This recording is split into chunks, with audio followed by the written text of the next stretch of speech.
Welcome to the Money Room. It's your girl, Finance Muslima. What's up? What's up this evening?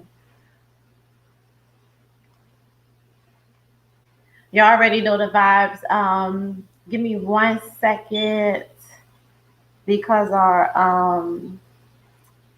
IG acting up a little bit. Give me 1 second, guys. We're gonna get started.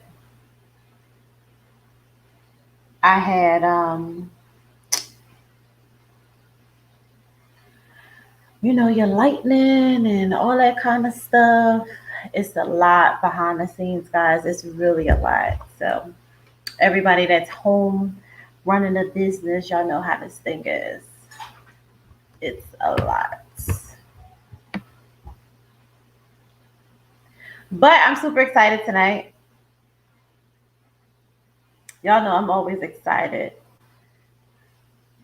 Um, Difficulties or challenges doesn't mean quit. It doesn't mean you're not going to move forward with the plan. Because we definitely going to move forward with the plan, but we just going to have to adjust some things, right? So that this is not our deal next time. You feel me?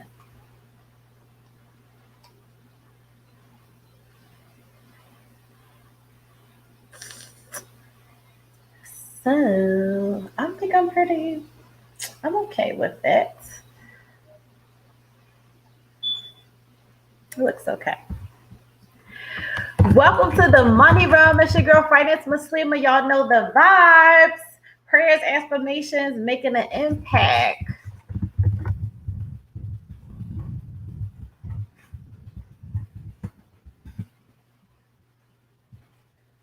Middle of the week, we call it Working Women Wednesday. We call it Working Women Wednesday.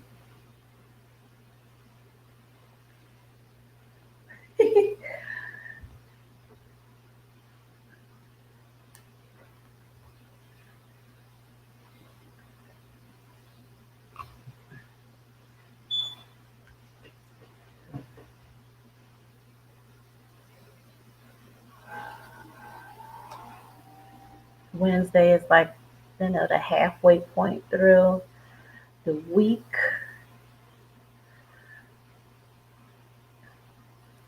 We call them Working Women Wednesday. What's up, gang? Welcome to the Money Room. It's your girl, Finance Muslima. As always, y'all know the vibe, prayers, affirmations, making an impact. I'm excited to be with you guys tonight. As always, we're going to be talking about overdraft fees. Overdraft fees. We're going to be talking about staying on top of the dollar. That's what I want to talk about. Before we jump into that, y'all know the vibes. Drop some hearts, share some love. Everybody are in different places in their lives. We want to respect that and share some love to those that need it. Let's drop some hearts, guys. Let's share some love. If this is your first time in the Money Room, welcome. I'm your girl, Finance Muslima. I am 11 years business owner. I am an author. I'm a speaker. I am your finance coach. I'm a lot of things. Good evening. Good evening. If this is your first time in the Money Room, even if you're dropping by to say hello, if you don't want to stay here, that's fine. Make sure you click the link in the bio. Join the email list because I give out lots of freebies, finance tips. We have events. I'm always giving some stuff away.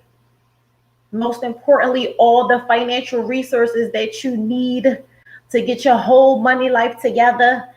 So that's what we talk about over here. Everything mindset and money. Make sure you're on an email list to stay connected, guys, and get your 12-month financial planner. www.faithfamilyfinance.co. www.faithfamilyfinance.co. If you're always in the Money Room, you already know how I am. Get your notebooks out, get a pen. If you're taking notes with your other phone, you already know how I do. I'm getting ready to drop a lot of bombs, a lot of content. I want you guys to keep up. Tonight, what I'm talking about is overdraft fees. I posted on my page the fact that in Charlotte, North Carolina, and it's not the only place, we are really experiencing an economic shift. People can't afford to pay rent in a 1 to 2 bedroom apartment, right? The big, like a basic salary pay right now, I'm hearing for minimum wage is what, $15 an hour, something like that. Let me read it to y'all real quick because I want y'all to let me read it to y'all because the numbers don't lie and it's definitely true. I want to talk about it and give some tips and help you guys out with it because I know a lot of people who are in this situation and we're going to address it tonight. And we want to stop running from the conversations that need to be had, and we're going to have some conversation. Let's have the conversations that we don't like to have. All right. Oh, here it is. Let me read it to y'all. Okay, this was WCNC Charlotte. This is how much you need to make to afford a 2 bedroom apartment in Charlotte. All right. It says a minimum wage worker would need to work 78 hours per week to afford a 1 bedroom and 94 hours per week to afford a 2 bedroom at a fair market price. First of all, let me go back. A minimum wage worker. So I don't know. I don't even know what minimum wage is, guys. What is it, like 7 or no? Minimum wage is like $9 an hour. I don't know, something like that. Somebody comment. Somebody tell me how much is minimum wage right now in North Carolina. So if you do minimum wage, you would need to work 78 hours per week. Who working 78 hours a week? Please tell me. That is a lot of time.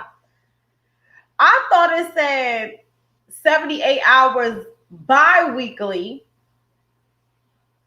78 hours a week, guys, just to afford a 1 bedroom apartment if you made minimum wage. If you made minimum wage, you would have to do 94 hours a week to afford a 2 bedroom with the market price. And I think it's like 15 or 1600 for a 2 bedroom.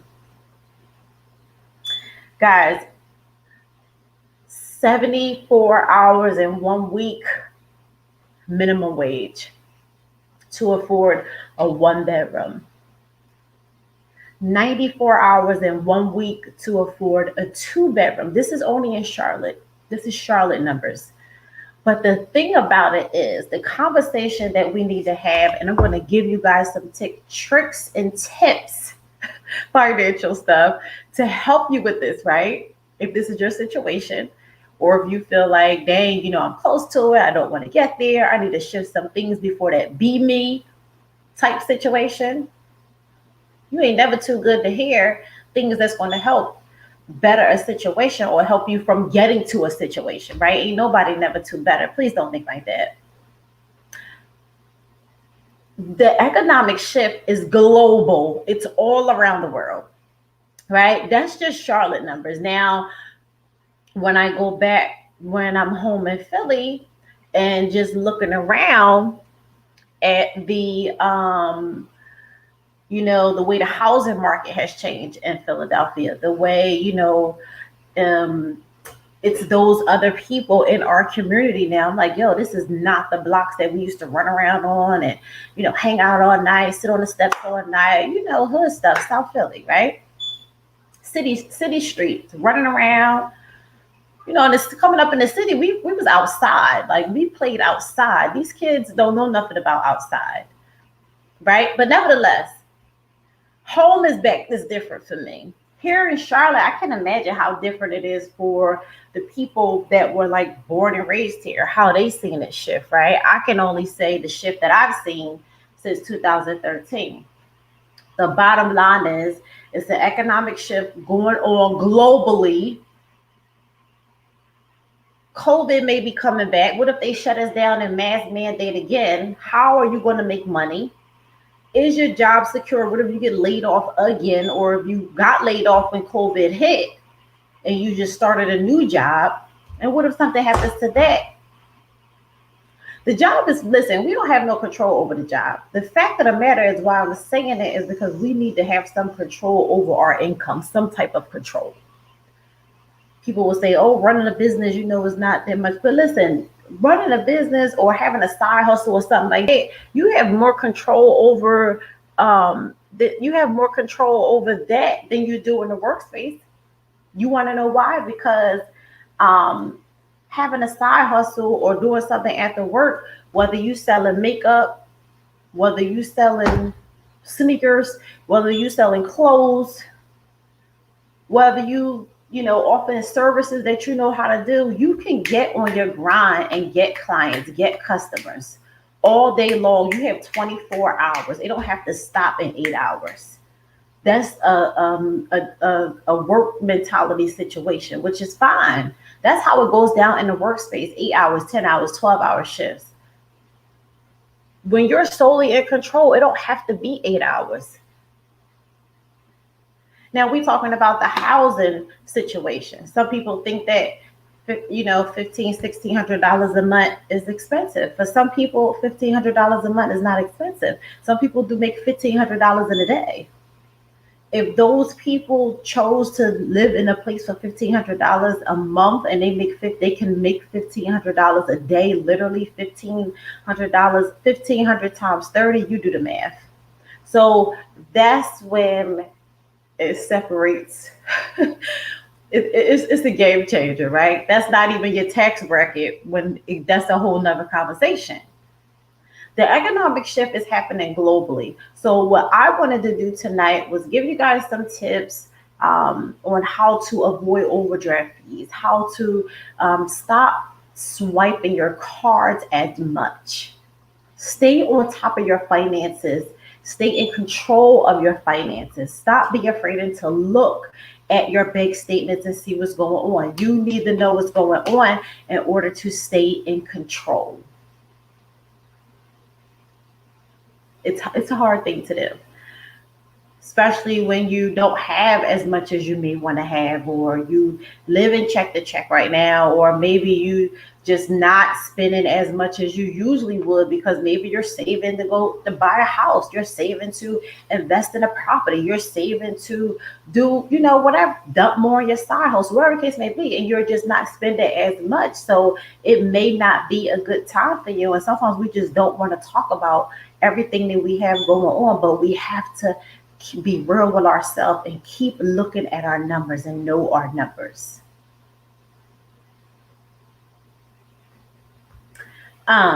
Before I jump into the content, I want to tell you guys that you can still get Girls Just Want to Have Fun for the low. I still have it on the $38 birthday bundle. And the reason I still have it on the $38 birthday bundle is because the month of July, as you all your anniversary, right? So I kept the Girls Just Want to Have Funds for. I kept the $38 bundle for you guys because so many people are wanting it. I know it's full of so much content,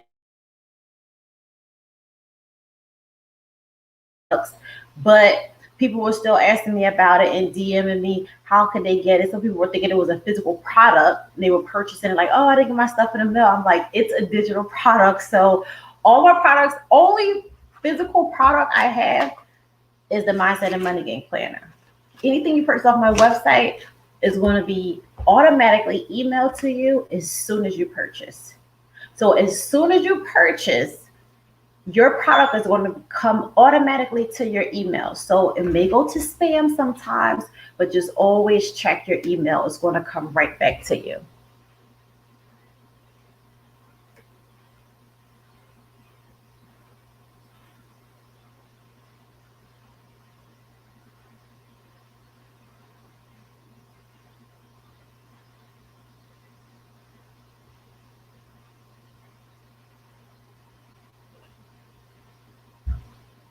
Second, guys.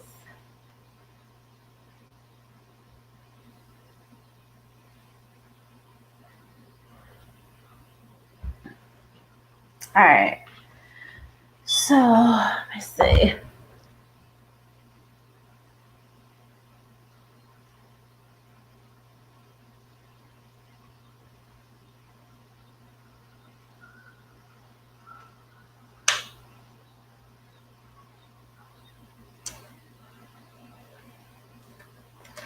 I'm sorry, guys.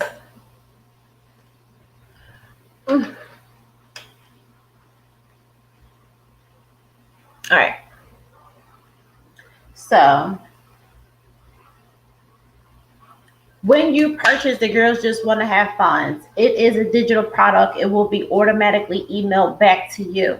Again, I'm going to leave it on sale for $38. Probably until, I don't know. I don't know. I'm thinking probably until July 31st. July 30th, 12 a.m. Eastern Standard Time, midnight, July 30th. So girls just want to have fun. $38 bundle still on sale. It will be until July 30th. I'm not saying that I'm going to keep it all the way till July 30th, depending on how many sales it go through, whether or not I'm going to leave it or take it. So if you want it, I highly advise you to get it.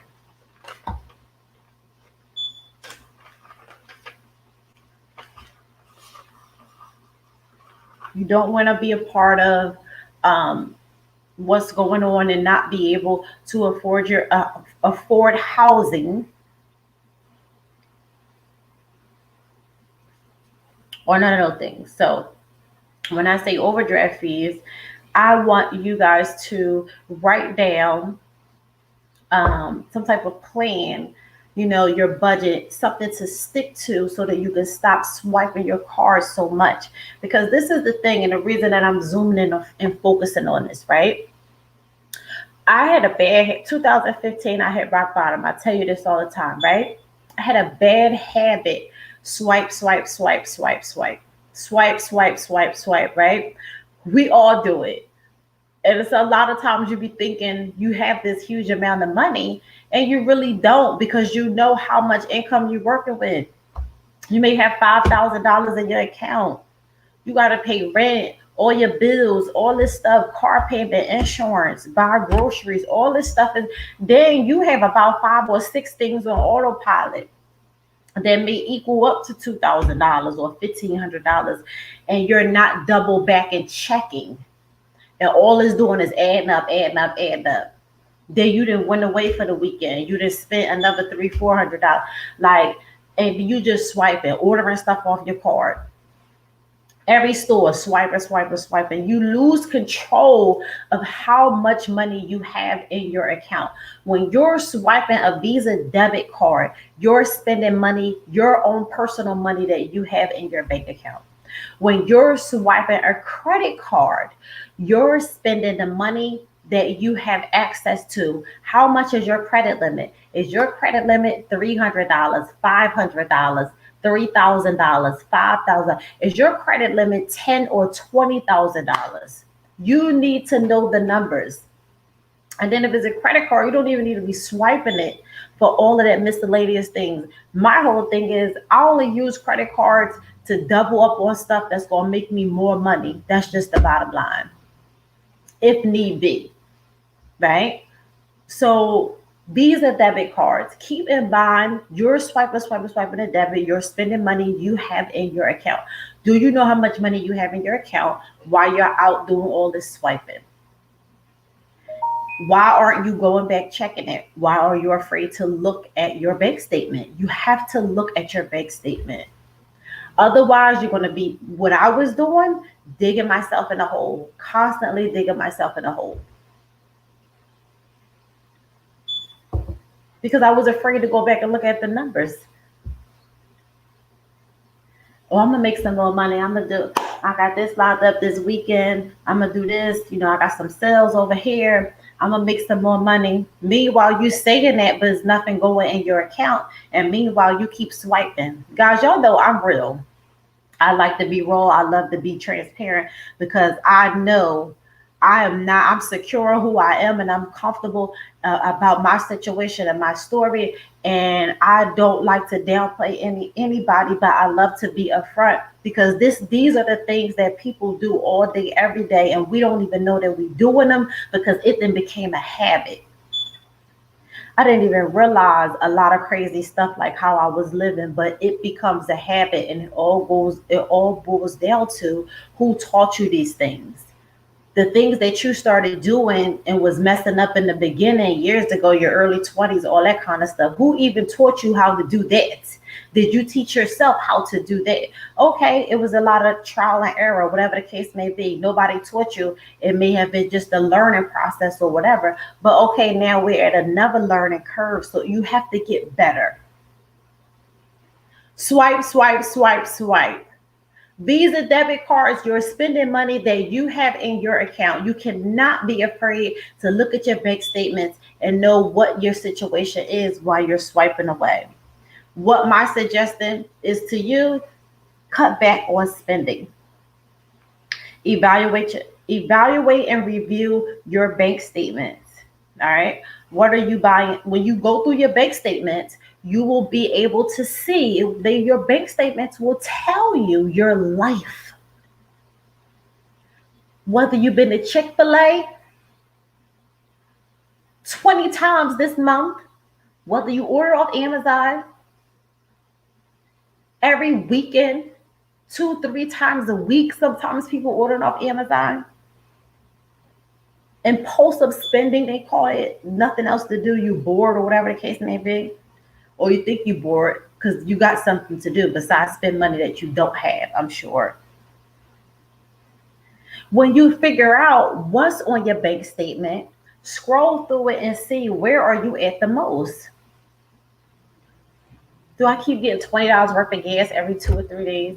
If you drive a lot and your car can take $40 to fill it up, fill your car up with $40 so you don't have to keep going every couple days, swipe, swipe, swiping again. Once you see where your habits are in your bank statement and what it is you do the most, then you can make a plan and you can know where to cut back and how. But how do you know where you need to be cutting back at, and how if you're not even looking at your bank statements to know what it is that's going on? If you're afraid to look at your bank statements to see how many times you swiping your card, where are you swiping your card, to really evaluate and review all of your money habits, how can you effectively create a strategic plan so that you could do better? You can't. You have to look and stay in control of your money. I tell you guys this all the time. When I hit rock bottom, when I fell, good evening, assalamu alaikum. It was because I didn't stay in control. So if you like, my account ain't really looking how I want it to look, or I need to do better, I gotta tighten up on some things, that's fine, that's cool. But the bottom line is, in order to stay in control of what you have to stay on top of it. You have to stay in the game. And it will help, and then you can evaluate, you can shift, and then you can figure out how to get to the next level. But you can't figure that out if you're not even willing to tap in and say, hey, what am I doing, or what do I need to do? And a lot, when you're in the process, now you've evaluated and reviewed your bank statements, you see a lot of things that you're doing that you may need to shift, or whatever the case may be. Now it's like, okay, so let me give you an example. Okay, say you're going through your bank statements, right? And let's say you see yourself purchasing things for your business from your personal Visa debit card, right? So when I say resources, sometimes some people don't know that you shouldn't be purchasing business products on your personal account. So when it comes to different resources and different ways of finding out how you should be doing things, The thing that you need to know, if you have a business, you should have a business banking account. You should not be purchasing business marketing products, taking payments for books or taking payments for sales for your clothes, any of that kind of stuff. Going to Cash App, you got Cash App connected to your personal account. I don't even do Cash App for business. It's on my website. You have to make people respect your business and respect your time and make them respect you as the professional. Because if you don't, they're going to think they can come and do what they want to do. We're in business for ourselves for a reason. Stay in control.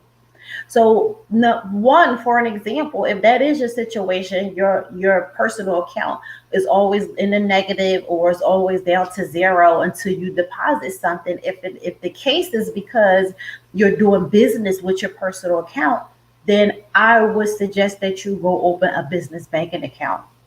Make sure you have your LLC or your sole proprietorship, EIN number, get you a DUNS number. That stuff is free. Call and get your stuff on your back end. Go to Chase, Navy Federal, Wells Fargo, open you up a business bank account, split up your funds. Because if you only have this one Visa debit card, you pay your bills with it, you're doing business transactions with it. You got to re up on your product. Now you don't have nothing on your Visa debit card until you get a sale or until you make some more money. That's not a good thing, guys, especially when you have kids at home. You have responsibilities and priorities. Like, I need my money. Don't play with my money. Like, your kids ain't nobody, certain stuff you can't wait till you get a sale or that kind of stuff. Leave your business, if need be, leave your business account on zero. You don't want that to be on zero either. But if you ain't got no cash flow, you ain't got no cash flow. But if you have a family, you got children, you have responsibility, you need money on your Visa debit card. You can catch a flat tire. You need to be able to buy groceries. You have to buy, like, life needs to go on. And things do happen during the course of the day where you're going to need money. You cannot swipe out every single thing in your account. You cannot. You're not going to be comfortable. You're going to be going through anxiety. You're going to be financially stressed. You're going to be overwhelmed. And I know, because I've been there. I know. Sleepless nights trying to figure out what the hell, and it's just sometimes it be from stuff that we just don't know how to do different. So what I did was I created a list of 60 ways to cut back. 60 ways to cut back, guys. It is summertime. I'm going to tell you the reason that you need to have this list is because you need to find ways that you and your family can have a nice time, entertainment, live good, live your best life, have a really nice summer, and not spend so much money every time on every outing, because it gets really expensive.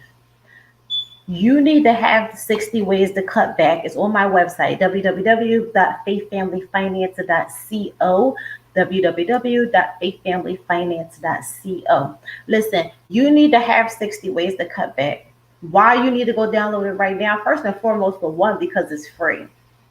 Secondly, people are always hitting me up or asking me, like, Krish, hey, I need some ideas. People want different stuff to do.